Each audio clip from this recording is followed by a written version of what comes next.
3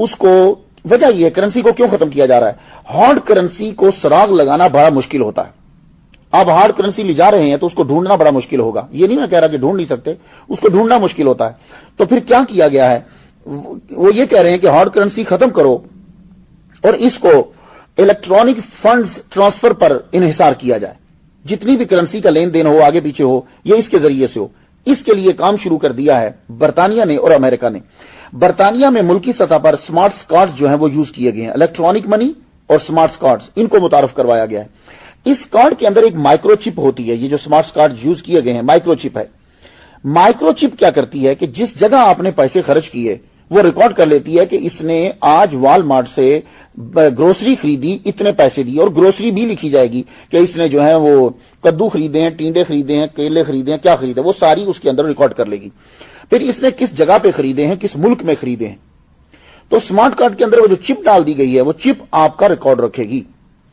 تو وہ جو برطانیہ نے جو کارڈ چلایا ہے, اس کارڈ کو مونڈیکس اسکیم اور ویسٹرن مڈلینڈ بینکس اور برٹش ٹیلی کام, یہ تینوں کی سرپرستی اس کو جو ہے وہ حاصل ہے, کیونکہ کمیونیکیشن کے بغیر تو ریکارڈ جمع نہیں ہو سکتا نا.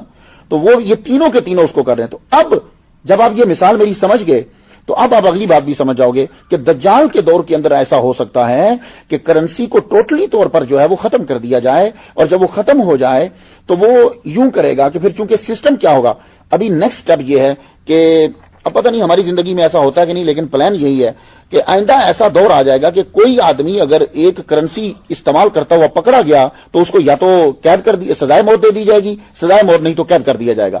یعنی اگر کسی کے ہاتھ میں $1 آ گیا, دیکھا گیا کہ اس کے پاس $10 ہیں یا $20 کا نوٹ ہے, تو یہ لا بنا دیا جائے گا کہ کوئی آدمی کرنسی استعمال کر ہی نہیں سکے گا. اور ابھی اس کا سسٹم بالکل بن گیا ہے. اب کیا ہے, کارڈ کو بھی ختم کر دیا جائے گا. ایک دور کے اندر کارڈ ختم ہو جائے گا, صرف آپ کمپیوٹر پہ بیٹھیں گے, اعداد و شمار کے ذریعے سے اپنے پیسے ادھر ادھر کے ادھر, آپ کے پاس صرف یہ ہوگا 2 3 4 5 6 7 8 9 10, بھائی یہ ہوں گے آپ کے پاس 1000 2000 3000, اور گنتی ہوگی, آپ کے جیب میں کچھ نہیں ہوگا, ہاتھ ڈالو گے تو کچھ بھی نہیں ہوگا. تو میں آپ کو سمجھانا چاہ رہا ہوں حدیث مبارکہ اب آپ کی سمجھ میں آ جائے گی. وہ حدیث مبارکہ کس طرح سمجھ میں آئے گی کہ یعنی جو دولت اس کے پیچھے پیچھے چل رہی ہے وہ یہ ہے کہ بینکوں پر کنٹرول جو ہے وہ ٹوٹلی طور پر ہو سکتا ہے کہ دجال کا جو ہے وہ, اس کے علاوہ کوئی سمجھ نہیں آتی. تو دنیا بھر کے اندر اب کیا ہو رہا ہے, یہی تو حال ہو رہا ہے. Central bank, bank of international settlement اور ورلڈ بینک, یہ کام کرنے کے مجاز نہیں ہوں گے. سارے پرائیویٹ بینک جو ہیں وہ ختم کر دیے جائیں گے. یہ ہو سکتا ہے اس کے دور کے اندر ایسا ہو کہ اس کو ختم کر دیا جائے. بینک آف انٹرنیشنل سیٹلمنٹ جو BIS جو ہے, اور ابھی آپ دیکھ رہے ہیں کہ جتنے پرائیویٹ چھوٹے چھوٹے جو بینک ہیں, یہ بڑے 10 بینکوں کے اندر جو ہیں مرج ہو رہے ہیں.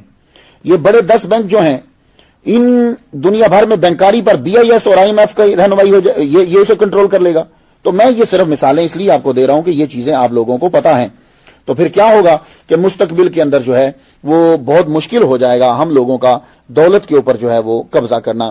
جس کے پاس بینک ہوگا اسی کے پاس ہی دولت ہوگی. تو اب اگر بینک ہی کسی آدمی کی طرف چلے جائیں تو پھر آپ مجھے بتا دیجئے کہ پھر کیا ہوتا ہے.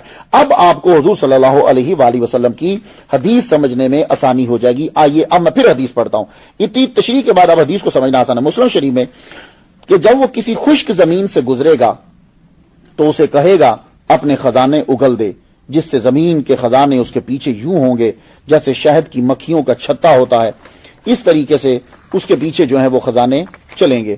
تو خواتین و حضرات, یہ جو چیزیں ہیں یہ ساری کی ساری ہمیں دماغ کے اندر رکھنی چاہیے. محمد صلی اللہ علیہ وآلہ وسلم کا کمال یہ ہے اور قرآن کا کمال یہ ہے کہ یہ جو الفاظ ہیں نا, نام ہیں جو چیزوں کے, یہ ہر دور, ہر جگہ اور ہر زبان کے مطابق بدلتے رہتے ہیں.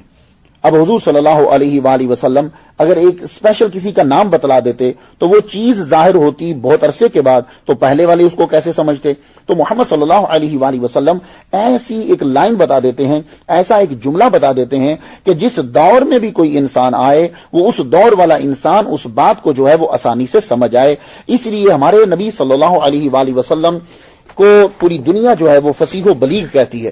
فصیح و بلیغ کا مطلب سمجھتے ہیں آپ کہ چھوٹے جملے کا استعمال اور بڑے معنی کا اظہار, اسے کہتے ہیں فصاحت و بلاغت, کہ آدمی تھوڑے الفاظ استعمال کرے اور بڑے معنی جو ہے وہ دنیا کو دے دے. ہمارے نبی صلی اللہ علیہ وآلہ وسلم ہم پر کتنے رحمت للعالمین ہیں, ایک ایک چیز ہمیں دجال کے بارے میں بتلا رہے ہیں.